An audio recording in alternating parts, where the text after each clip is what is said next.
Hi అందరికీ నమస్కారం. Welcome back to Indian traveller Prabhat ఛానల్కి. మీ అందరూ మీ తమ్నెయిల్ చూసి ఆల్రెడీ వచ్చారు కాబట్టి నేను లేట్ చేయకుండా వీడియో అనేది స్టార్ట్ చేస్తా. ముందుగా మనం రైల్వే స్టేషన్కి వెళ్ళాలి. ప్రజెంట్ నేను తిరుపతి రైల్వే స్టేషన్ నుంచి స్టార్ట్ అవుతున్నా. మనం వెళ్ళబోయే ట్రైన్ ఇదే, గుంటూరు ఎక్స్ప్రెస్. నేను ముందుగానే టికెట్ ప్రిపేర్ చేసుకున్నా కాబట్టి నాకు రిజర్వేషన్ అనేది దొరికింది. గుర్తుపెట్టుకోండి, ఒకవేళ మీరు కూడా తిరుపతి నుంచి శ్రీశైలం వెళ్ళాలనుకుంటే శ్రీశైలం డైరెక్ట్ స్టేషన్ లేదు. మనం ఎక్కడ దిగాలి అది కూడా చెప్తాను, వీడియోలో ఉంటుంది.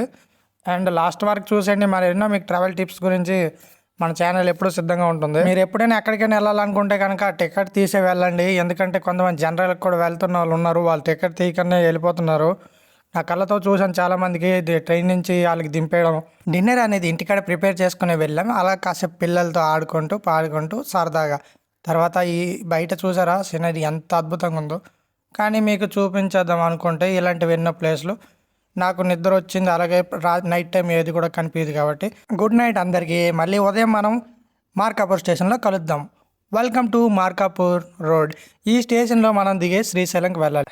ఇక్కడ రోడ్లో జనాలు దిగాక రైల్వే స్టేషన్ నుంచి ఉరుకు కొడుతున్నారు. ఎందుకంటే అక్కడ బస్సులో సీట్లు దొరకమని అందరూ చెప్తున్నారు. ఏంటని మేము కూడా రన్ అయిపోయాం.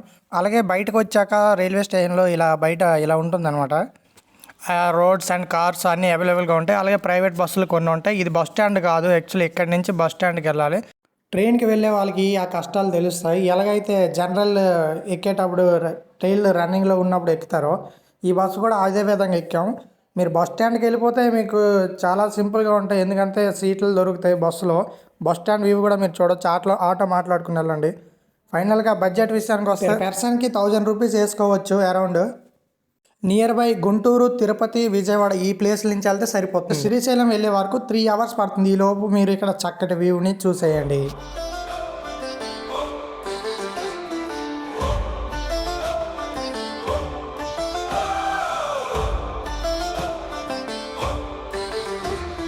अनंत है शक्ति तेरी महादेव हरर, हिमालय की चोटियां गूंजे शिव के स्वर स्वर, गले में सांप लिपटा चंद्रमा जड़ा माथे पर, तेरी महिमा अपरंपार करे सब सर झुका कर। ओम नमः शिवाय, ओम नमः शिवाय, जीवन में जो भी पाए तेरा ही वरदान पाए। हर हर महादेव, हर हर महादेव, तू ही आदि तू ही अंत, भक्ति का वेद।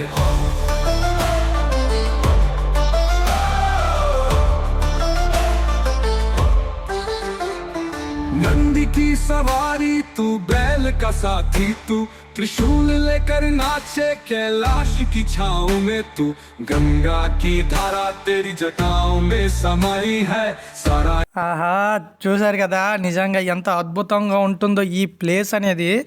ఎందుకంటే మనం మ్యాక్సిమం వచ్చేసాం. వెల్కమ్ టు శ్రీశైలం అనే కూడా మేము చెప్పుకోవచ్చు. ఎందుకంటే ఇది శ్రీశైలం ఒక వ్యూ. నా మొబైల్ నుంచి అంత క్లారిటీగా మీకు కనిపించకపోవచ్చు, దయచేసి నన్ను క్షమించండి. నేనేమనుకున్నానంటే నేను తీసిన ప్రతి వీడియో మీ కళ్ళతో చూసినట్టు ఉంటుందని అనుకున్నా, కానీ నా మొబైల్ కెమెరా వల్ల మీకు చాలా ప్రాబ్లం కలుగుతుందేమో. ఈ వ్యూని, ఇంత చక్కటి వ్యూని నేను ఎంతగా ఆస్వాదించానంటే ఫస్ట్ టైం అలాంటి ఒక కొత్త లోకంలోకి వెళ్ళినట్టు నాకు ఫీలింగ్ కలిగింది. మిమ్మల్ని కూడా అలాగే కలుగుతుందని అనుకుంటున్నాను. శ్రీ భ్రమరాంబి దేవి మల్లికార్జునేశ్వర స్వామి గోపురాన్ని ఇప్పుడు మీరు చూడబోతున్నారు. అదిగో కనిపిస్తుంది కదా, హర హర మహాదేవ శంభో శంకర. సో నేను ముందే కనుక్కున్నాను మొబైల్ లోపలికి ఎంట్రీ ఉండదని, అందుకే మిమ్మల్ని గోపురం ముందే చూపిస్తున్నా. అండ్ మనం ముందుగా ప్రతి గుడికి వెళ్ళిన చెప్పులు అనేది బయట పెట్టుకోవాలి. మేము కూడా ఫ్యామిలీ మెంబర్స్ అందరికి వెళ్ళి చెప్పుల స్టాండ్లో బయట చెప్పులు అనేది పెట్టేసామన్నమాట. అండ్ సేఫ్ చెప్పులు కూడా. మా ఫోన్స్ అలాగే బ్యాగ్స్ కూడా డిపాజిట్ చేయాలని చెప్పారు. ఫోన్స్ వేరే, బ్యాగ్స్ వేరే దగ్గర డిపాజిట్ చేయాలి. మీరు గోపురం బయట ఇక్కడ చూసుకోవచ్చు. ఈ విధంగా ఉంటుంది. పక్కన శివలింగం, అటు ఇటుగా ప్లేస్ అనేది చాలా అద్భుతంగా ఉంటుంది. లాంగ్ రోడ్ అనమాట, చాలా లాంగ్ రోడ్డు. మీరు ఆర్టీసీ బస్ స్టాండ్ దిగిన వెంటనే దగ్గరలోనే ఉంటుంది, నడుచుకొని కూడా వెళ్ళిపోవచ్చు, పెద్దగా ఇబ్బంది ఏం లేదు. ఇది చుట్టువైపులకు ఉంటుంది. అండ్ ఇక్కడ ఫుడ్ విషయానికి వస్తే మాత్రం దయచేసి వాళ్ళకి దండం పెట్టుకోవాలండి, చాలా రేట్ ఉన్నాయి. ఇది పొరాటా, యాక్చువల్లీ నేను తినేది 70 రూపీస్ అంట, 2 పొరాటాస్ ఇస్తారు.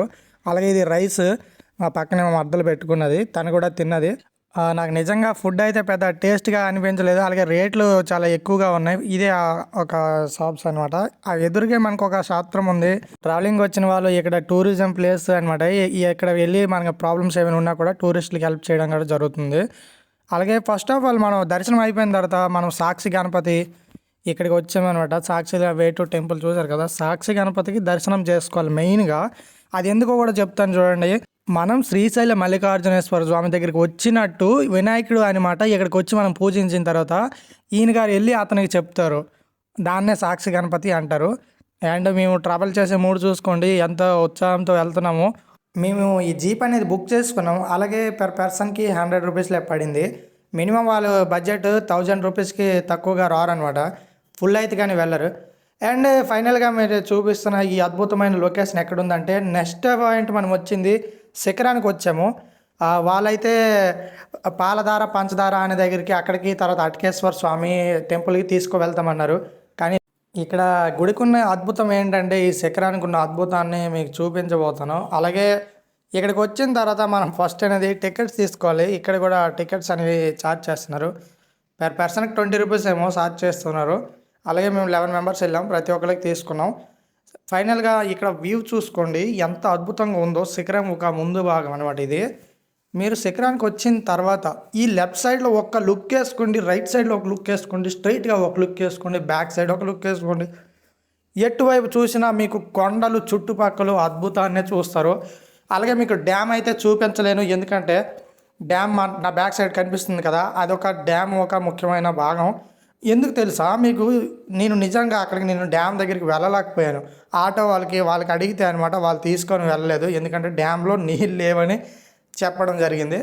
అలాగని మేము చుట్టుపక్కల ప్రదేశాలు మొత్తం చూసాం, డ్యామ్కి ఒక దగ్గరికి వెళ్ళలేదు. ఫైనల్గా మా ఈ శ్రీశైల శిఖరం అనేది ఈ విధంగా కంప్లీట్ అయింది. ఇక్కడ జనాలు కూడా ఎక్కువగానే వస్తున్నారు తండోలుగా. అది ఎవరో వచ్చినారో పెద్ద మనిషి ఒకడు, అతను కూడా.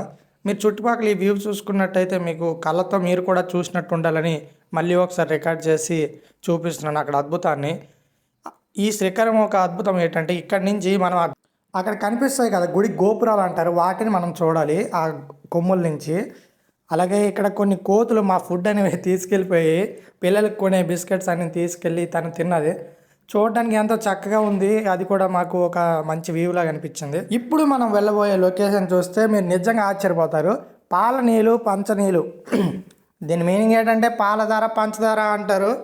దార అంతే కారేది, పాలు అంటే మీకు తెలుసు, అలాగే చీని అంటే కూడా తెలుసు. అక్కడ విశేషం ఏంటంటే ఆ వాటర్ ఎక్కడి నుంచి వస్తుందో ఎందుకు వస్తుందో అసలు ఎవరికీ తెలియదు. ఎందుకంటే కొండ పైనుంచి కాదు, రాళ్ళ లోపు నుంచి వస్తుంది. అక్కడ విశేషం అదే అండి, ఇంకా ఏమీ లేదు. ఆ డౌన్కి మనం ఇప్పుడు వెళ్ళాలి. అదే పాలధార పంచదార. అది ఇప్పుడు అక్కడ దార అనేది ఎలా వస్తుంది అనేది అక్కడ ఒక ఆశ్చర్యమైన విషయం. ఆ దార అనేది రాయి మధ్యలో నుంచి వస్తుంది. నీళ్ళు తీయగా ఉంటాయి, చూడడానికి పాలులా ఉంటాయి. ఇప్పుడు మీకు ఆ సీన్ చూపిస్తాను, మీరు ఖచ్చితంగా చూడాల్సింది. ఫైనల్గా మనం వచ్చేసాం పాలధార పంచదారానికి. మీరే చూడండి అక్కడ కలర్లు ఏ కలర్లో వస్తున్నాయి, వాటర్ కొంచెం వైట్గా అంతే పాలల్లా వస్తున్నాయి. అలాగే నేను నీళ్ళని కూడా టేస్ట్ చేశాను, తీయగా ఉన్నాయి. అదే నేను కొబ్బరి నీళ్ళు మనం తీసుకొని ఇలా తలపైన చల్లుతాం కదా, ఆ విధంగా జల్లుకున్నా. ఎందుకంటే ఈ నీళ్ళు నాకు తెలిసి రాయి మధ్యలో నుంచి నీళ్ళు ఎలా వస్తాయి మనం చూడడానికి గ్యాప్ కూడా లేదు. ఫైనల్గా ఇంతమంది వచ్చారంటే చాలామంది వచ్చారు, టేస్ట్ చేశారు, చూశారు, అందరు కూడా తీయగా ఉన్నాయని చెప్పారు. అండ్ అదే అక్కడ కనిపిస్తున్నారు కదా వాళ్ళందరూ మన వాళ్ళే. నెక్స్ట్ మనం చూడబోయేది చాలా ఇంట్రెస్టింగ్గా ఉండబోతుంది. అదే మన హటకేశ్వర స్వామి టెంపుల్. ఆ టెంపుల్ కూడా చాలా అద్భుతమైనది. ఒక్క మాటలో చెప్పాలంటే ఈ ప్రపంచం మొత్తం శివుడు ఉన్నాడని ఒక నమ్మకం హటకేశ్వర స్వామి. ఫైనల్గా మండైతే ట్రావెల్ మొత్తం కంప్లీట్ అయింది. మీకు ఈ వీడియో ఏ విధంగా ఉపయోగపడుతుందో ఖచ్చితంగా కామెంట్ చేసి వెళ్ళండి. మీకు నచ్చితే లైక్ చేయండి, షేర్ చేయండి, అలాగే సబ్స్క్రైబ్ చేయండి.